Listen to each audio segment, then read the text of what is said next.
Professor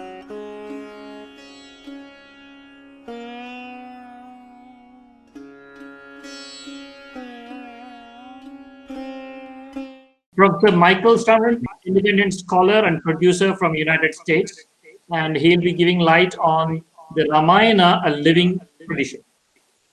Yeah, okay, done. Michael, go start. Begin? Okay, Yeah. very good. So Jai Shri Ram. Jai Shri Ram. I'm very glad to be joining here today. It's very auspicious whenever you work with the Global Encyclopedia of the Ramayana. And I give my heartfelt thanks to the convener, Anita Bose, and to Bala Venkat. I never can pronounce your last name, Bala. Bala Venkatswara. It's okay. Very auspicious group.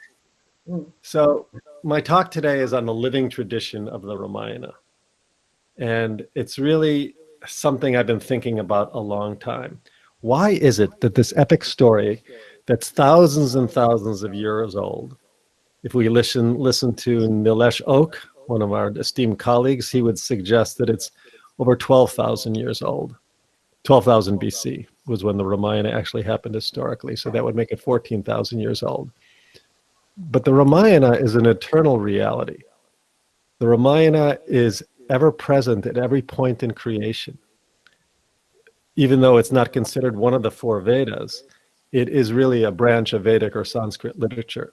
And therefore it has a liveliness intrinsically embedded within the story itself. And that's what I really mean when I say the living tradition of the Ramayana. Now, many of you approach it from very different points of view. For example, Miss Anita Bose is looking at the cultural values of the Ramayana as she's explored with a beautiful research how it's spread through Southeast Asia. Bala has explored how the Ramayana has become so anchored in Sri Lankan culture. We can approach it from a historical perspective, like Nilesh Oak is looking. We can, from a cultural perspective, we can look at it from a historical perspective. But I want to look at the intrinsic value of the Ramayana. What is embedded inside the story that has kept it alive for thousands of years? When you compare it to the other great epics, for example, the Iliad or the Odyssey, those are now maybe taught in high school English classes.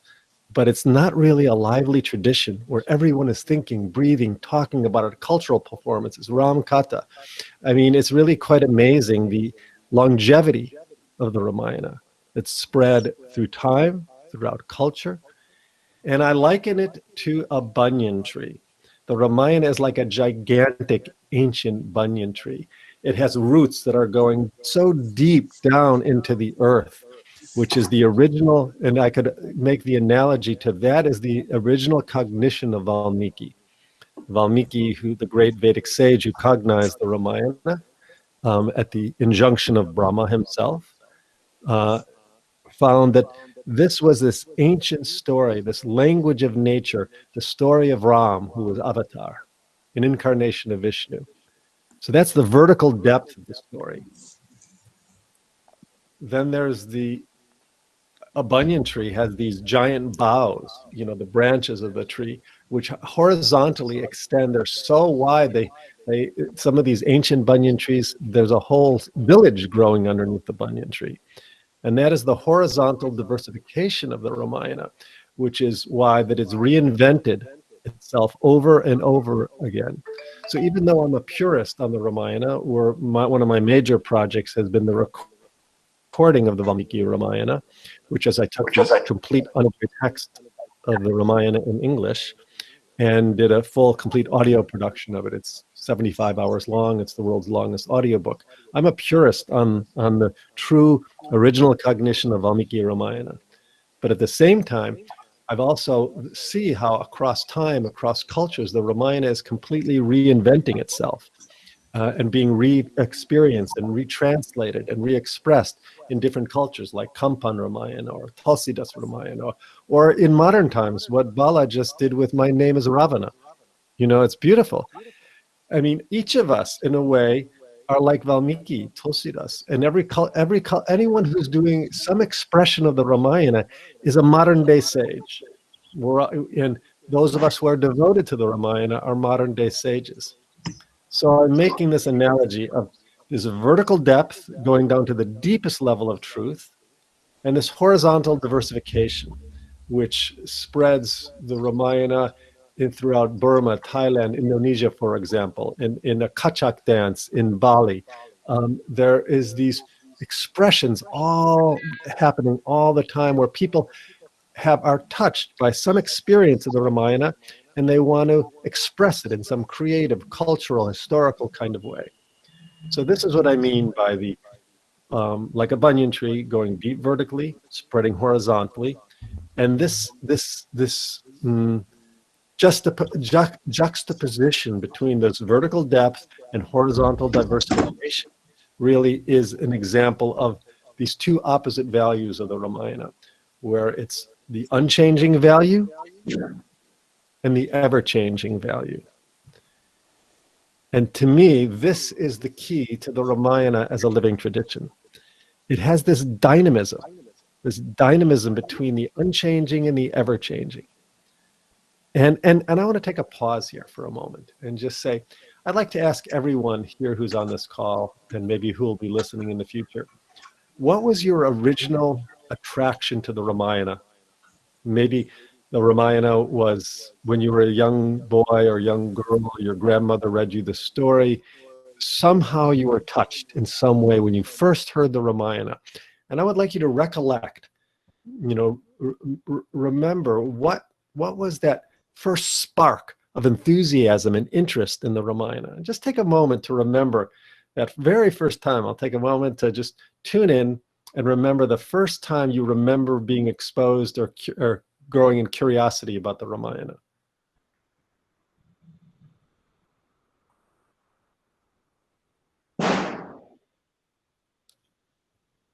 I'll tell you mine. It was there was a great English playwright who did a production of the Mahabharata, Peter Brook. Yes. And it was a fantastic, some people in India did not like it very much because it had an international cast. But for me, when I first watched this video production, it was a trilogy. The majesty of this incredible story done as a world culture and a world event, I found so compelling, so powerful, so archetypal. And I felt, this is what I want to do. But I realized Peter Brook had already done the Ramayana, done the Mahabharata. So I felt I would turn my attention to the other great epic from the Itihas branch of Vedic literature, which is Ramayana.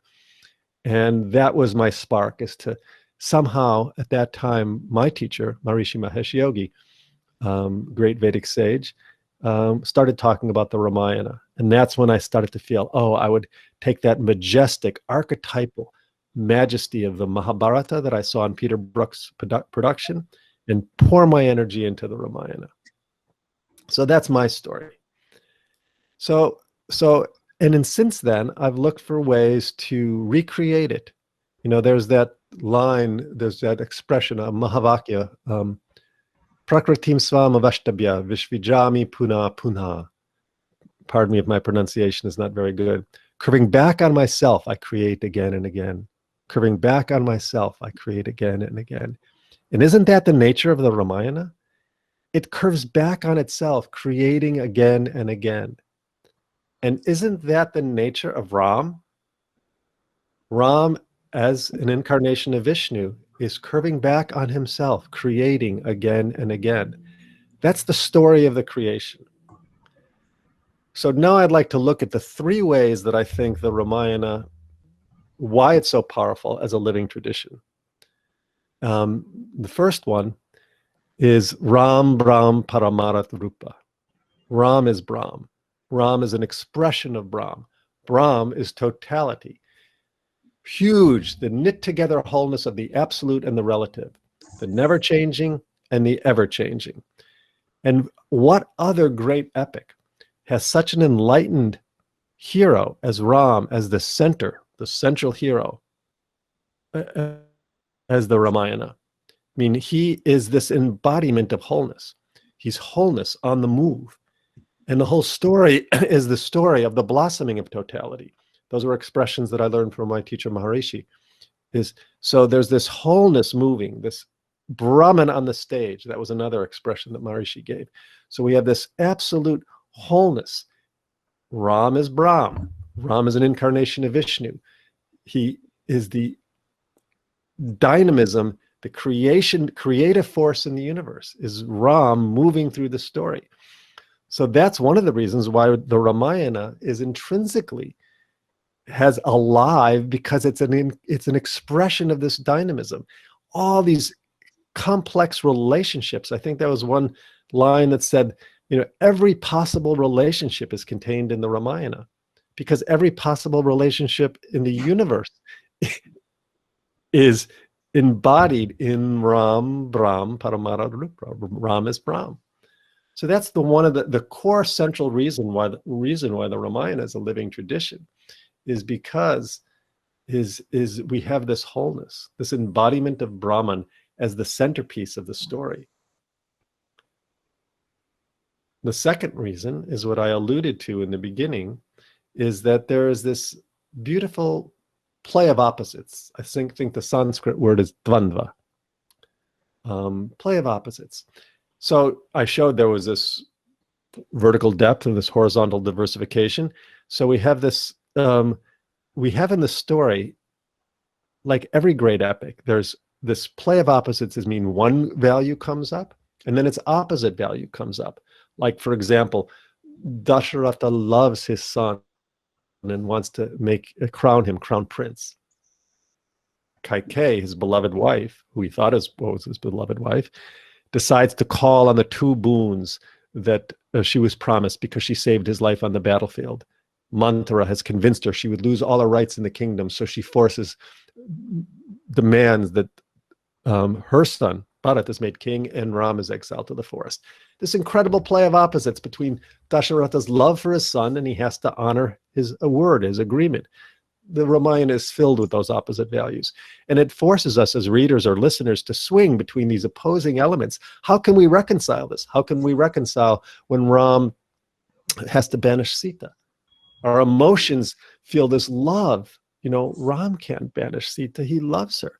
But yet he must uphold the dharma of the kingdom. So this play of opposites swings us in our emotions from the biggest field of expansion to the narrowest fields of contraction. And that is the force of evolution, because those are like stepping stones swinging us to these opposite values. Usually it's the manner between love and dharma. Usually, if we distill it down to its essence, it's between love and dharma. Now, love and dharma are not opposed, but the Ramayana is filled with these stories that make us feel this pull between our heart and our mind. What is that culturing? It's culturing this flexibility of our awareness to encompass these apparently irreconcilable opposite values. It forces us to transcend to a deeper level of synthesis that somehow embraces both of those. And each of those are like stepping stones where we're growing in our ability to handle the primordial opposite, which is the absolute and the relative, the non-changing and the ever-changing. So that is the second reason why the Ramayana is such a powerful living tradition, because it helps us, it expands us, it grows us in this direction of expanding our potential to encompass these opposite values. And isn't our life filled with those? So we're growing in this internal dynamic. We're growing in this flexibility. We're growing in expanding our own awareness of our heart and mind to embrace these opposite values. So you can see that this is the direction we're going. We have wholeness on the move. We have the play of opposites.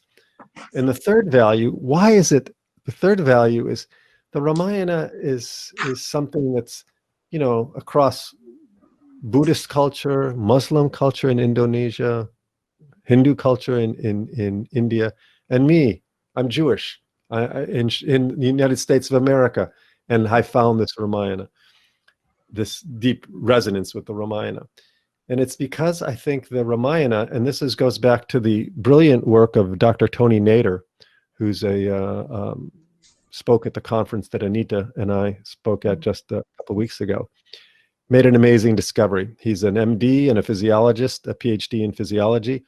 And he made this amazing discovery that the form and the function of the Ramayana corresponds with our physiology, meaning all the dynamics that are happening inside our physiology. The Ramayana is really the story of the structuring dynamics of our own physiology. And so what we see is these impulses of the Ramayana are the impulses of our own nature. Ravana lives inside of us, we hate to say. No, we don't hate to say, Bala. I'm sorry about that. We love to say Ravana lives inside of us. Hanuman lives inside of us as our endocrine system. And Sita lives inside of us as our heart. So the Ramayana is the story of our own nature. The story of our own nature. Meaning that's why there's such a resonance with us across all cultures, because it's actually living inside of us. Whether even before Dr. Nader's discovery, where he actually documented all these correspondences between the form and function of the Ramayana and our physiology, you can feel it. You can feel inside of you when you read the story. I've heard this, people who know nothing about the Ramayana. My nephews, when I first finished my production of the Ramayana, I would play it for them. They knew nothing about it. They could feel like it was a story of themselves. So now I know my time is about up, but I just wanted to summarize in saying, the Ramayana is alive. It's a living, breathing reality. And that's why it's recreating itself again and again in our awareness, in our hearts, in our minds.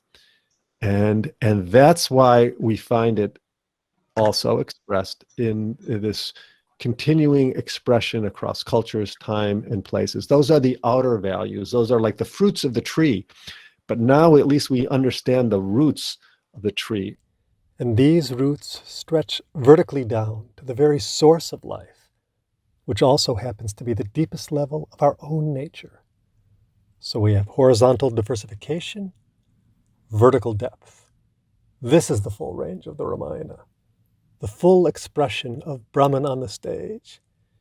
And these impulses have perpetuated the Ramayana as a true living tradition. Thank you very much.